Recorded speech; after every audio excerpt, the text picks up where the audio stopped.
श्रीचंद्रशेखर महाकविचंद्रसूनु श्री विश्वनाथ कविराज कृतं प्रबंधम साहित्य दर्पणममुं सुधयो विलोक्य साहित्य तत्त्वमखिलं सुखमेव वित्ता। नमस्कार मित्रों, मैं कमलेश कुमार आप सभी का संस्कृत साहित्य चैनल में स्वागत और अभिनंदन करता हूं। आज हम आचार्य कविराज विश्वनाथ का सामान्य परिचय और तत्प्रणीत साहित्य दर्पण का सामान्य अध्ययन करेंगे। सर्वप्रथम आचार्य का परिचय। विश्वनाथ ने अपने ग्रंथों में अपने वंशादि के बारे में बहुत कम संकेत दिया है कि जिससे स्पष्ट पता चल सके कि कवि विश्वनाथ कहाँ के रहने वाले थे। ये स्पष्ट संकेत नहीं दिया है।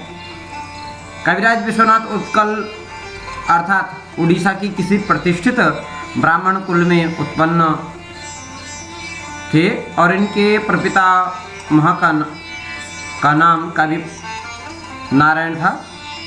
नारायण स्वयं उद्भट विद्वान और अलंकार शास्त्र ग्रंथ के प्रणेता थे, ऐसा साहित्य दर्पण की उक्ति से ज्ञात होता है।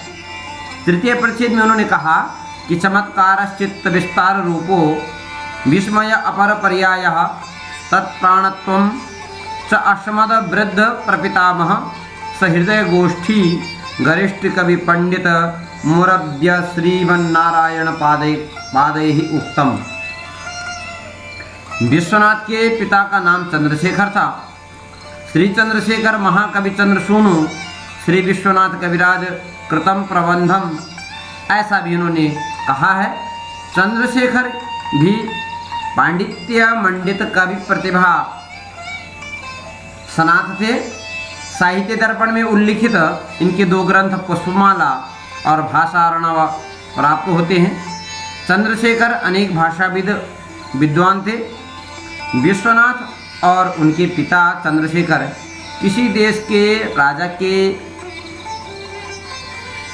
यहाँ संधि विग्राहिक के रूप में प्रतिष्ठित रहे होंगे, क्योंकि दोनों के नाम के साथ संधि विग्राहिक और महापात्र विरुद्ध जोड़ा मिलता है।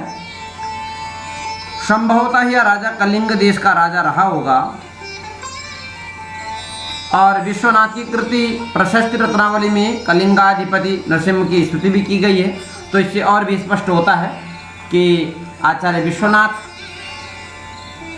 उत्कल के राजा अर्थात उड़ीसा, वर्तमान उड़ीसा में का जो भाग है उसमें कलिंग के राजा के यहाँ सभा पंडित रहे हैं। साहित्य दर्पण के प्रथम परिच्छेद की समाप्ति पर वह स्वयं लिखते हैं कि श्रीमन्नारायण चरणारविंद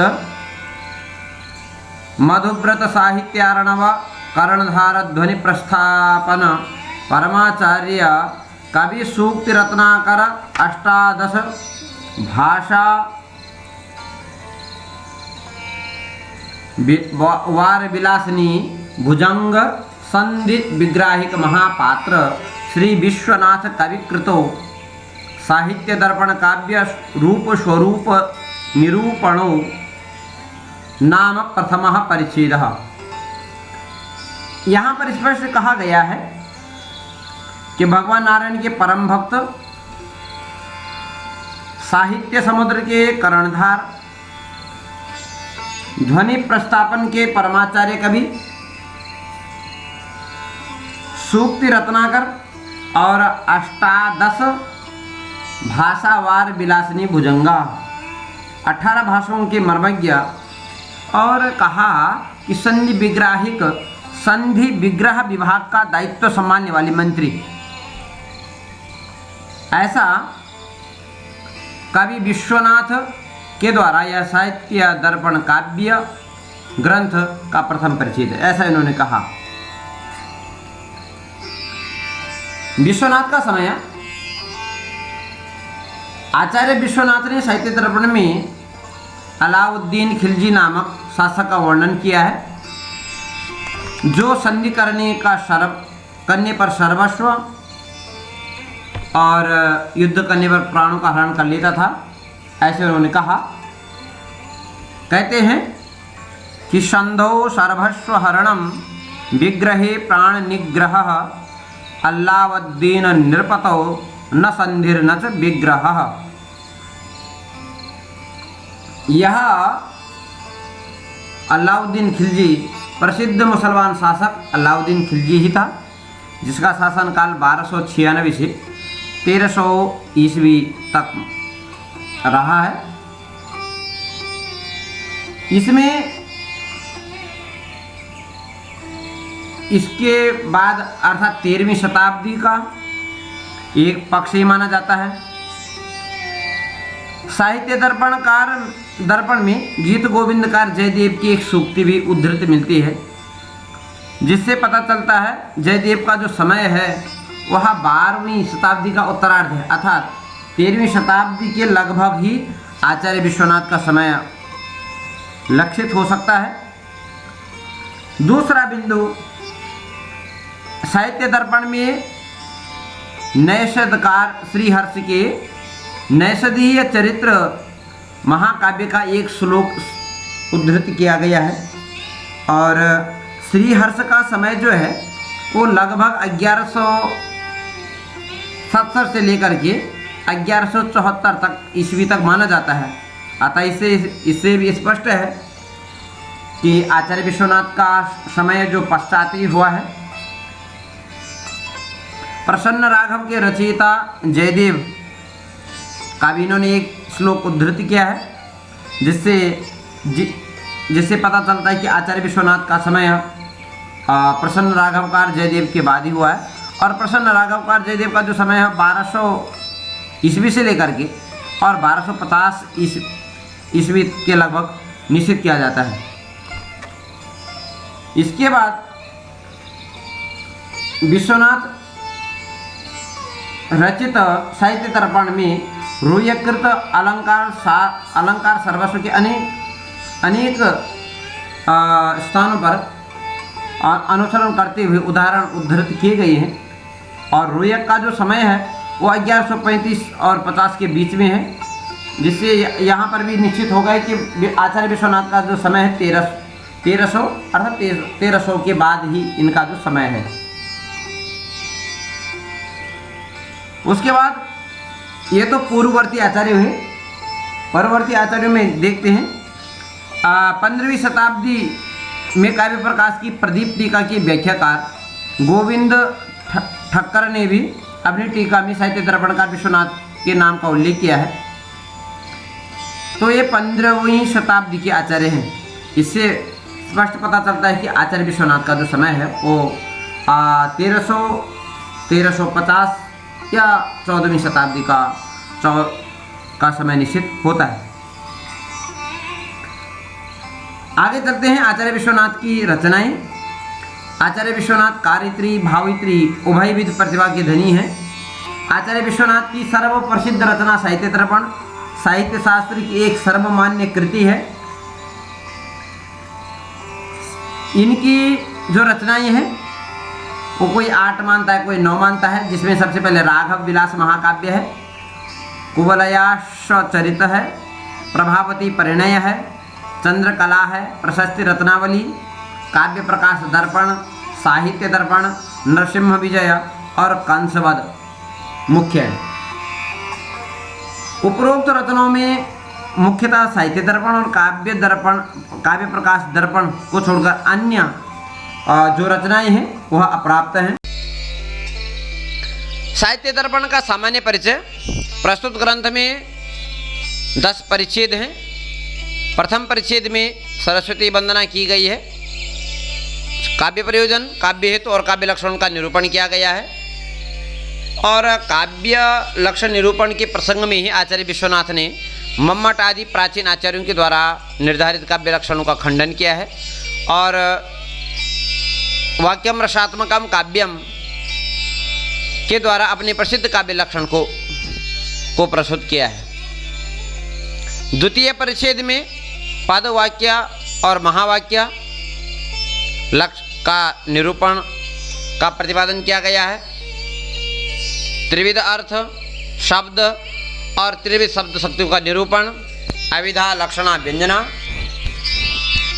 द्वितीय परिच्छेद में ही मम्मटकृत त्रुटियों का भी निर्देश किया गया है और अंत में तात्पर्यार्थ एवं तात्पर्य वृत्ति का भी प्रतिपादन किया गया है। तृतीय परिच्छेद में मुख्य विषय रस का निरूपण किया गया है।